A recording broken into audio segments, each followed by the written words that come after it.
Imagine a man with a serene face, noble posture, kind words, and seemingly generous gestures, someone who appears to embody the essence of goodness, morality, and virtue. Now imagine discovering that this same man in the shadows of everyday life oppresses, manipulates, and harms. Is he a masked villain, or simply a reflection of the world we live in?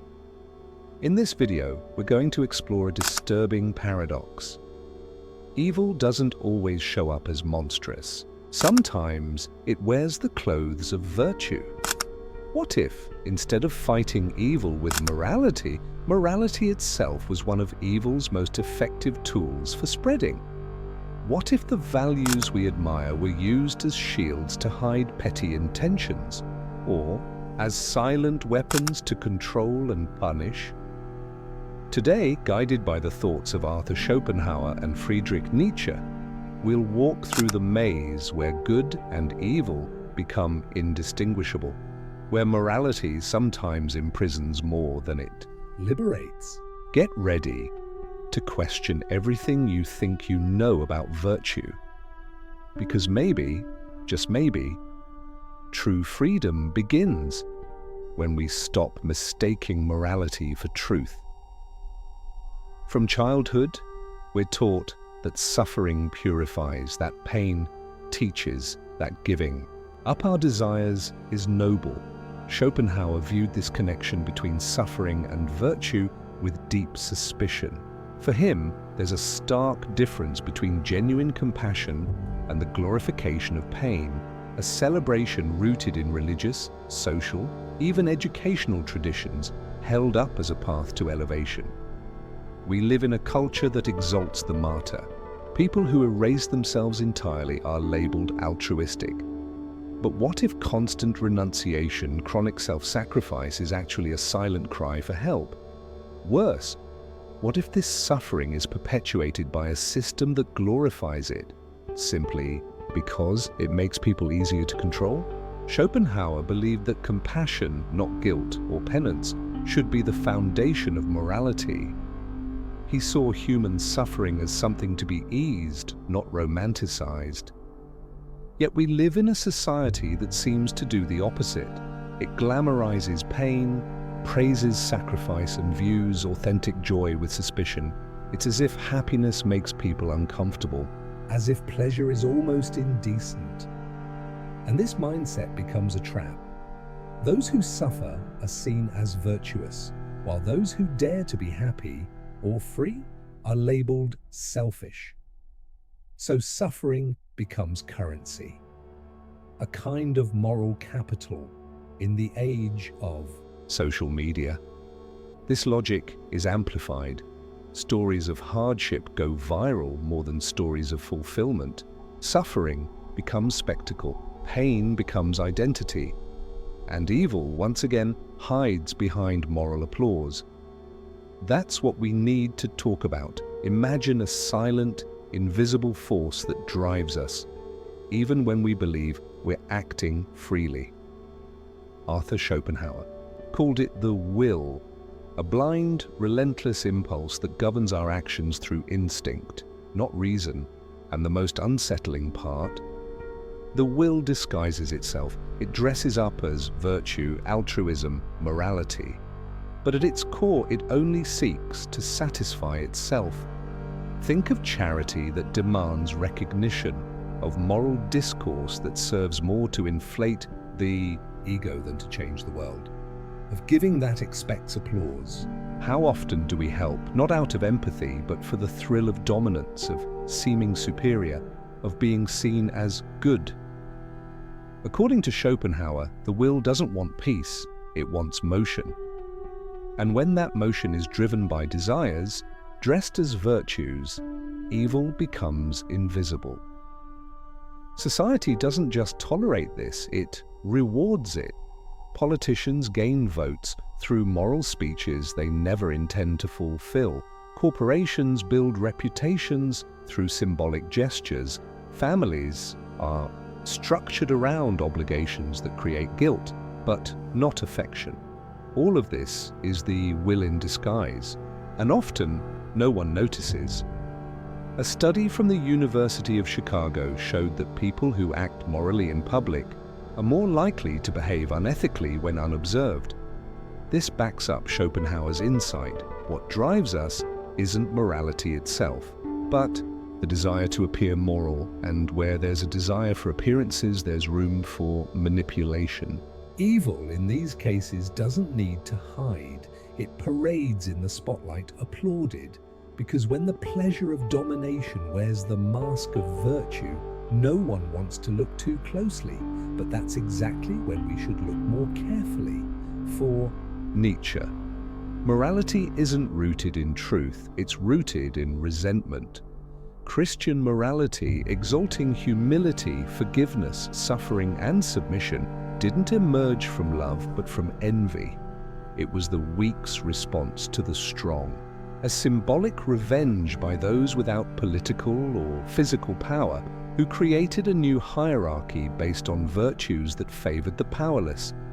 Imagine a slave who can't retaliate against his master. He learns to call his own helplessness goodness, and the master's strength evil. That's how value inversion begins.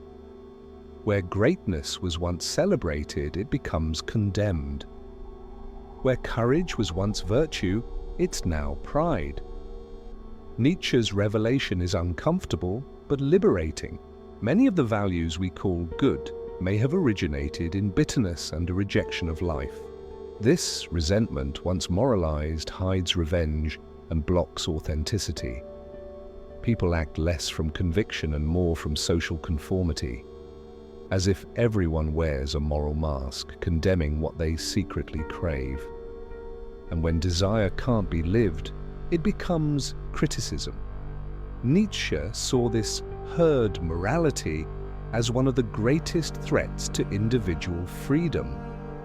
It promotes mediocrity, punishes excellence, and distrusts anything that pulses with life force. Because authentic living is dangerous to those who dwell in shadows. That's why, instead of simply rejecting evil, Nietzsche suggests transcending moral binaries.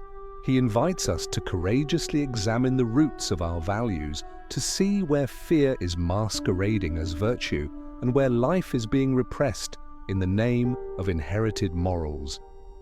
Because only then can we begin to build an ethic not born from resentment, but from freedom.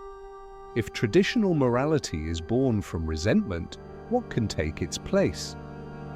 Nietzsche offers one of philosophy's most powerful and misunderstood ideas: the Übermensch, or overman. It's not about being biologically or militarily superior. The overman is the one who breaks free from herd morality and creates their own values. They don't live to please, to fit in, or to be accepted. They live from the inside out. They act from affirmation, not reaction. And that's the key. For the overman, good and evil are not absolutes. They are human inventions, contextual, often poisoned by history. The Übermensch is the one brave enough to look within and ask, what is true for me? And more than that, bold enough to live that truth, even when it goes against the world's expectations. They abandon the need to appear good and choose to be whole. Nietzsche wasn't promoting chaos, but radical authenticity.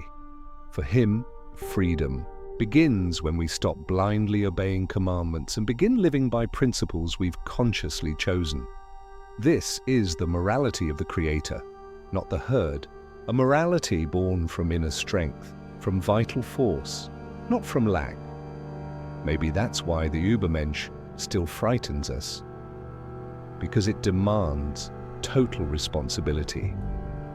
No more excuses, no more moral crutches. Just the brave and painful task of becoming who we are. How many times have you seen someone punished, not for doing wrong, but simply for thinking differently? In many societies, virtue becomes a weapon of control, a quiet tool that shapes behavior, silences dissent, and keeps power exactly where it is. Nietzsche clearly saw how traditional morality was used not to liberate, but to domesticate. Governments, religions, schools, even corporations all learned to manipulate the language of good to enforce obedience. And the cruelest part, they do it with our complicity, because no one wants to be seen as immoral. Public virtue is now measured by invisible codes: what to wear, how to speak, what to post. And those who stray without harming anyone still face social punishment. It's no longer about ethics, but etiquette. Morality has become marketing. A paper from Harvard Kennedy School revealed how institutional moralism is used to reinforce power structures and block real social change. In this world, ethics becomes instrumental. It serves the system's stability, not justice. The great irony: the more we conform to artificial morality, the more we lose our inner compass. We become our own watchers, self-policing every move, every word, not out of conviction, but fear. The result is a society where everyone pretends to agree, but few truly think.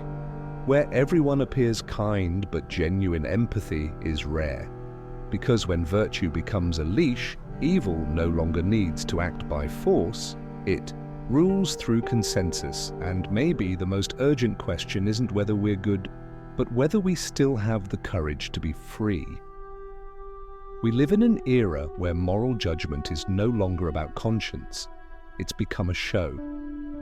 The courtroom doesn't wear robes or wield gavels anymore.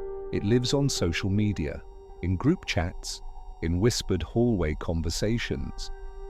And the sentence rarely allows for a defense. Nietzsche warned that when we fail to face our own impulses, we project onto others the evil we don't want to see in ourselves. And today, with digital amplification, that projection has become a habit.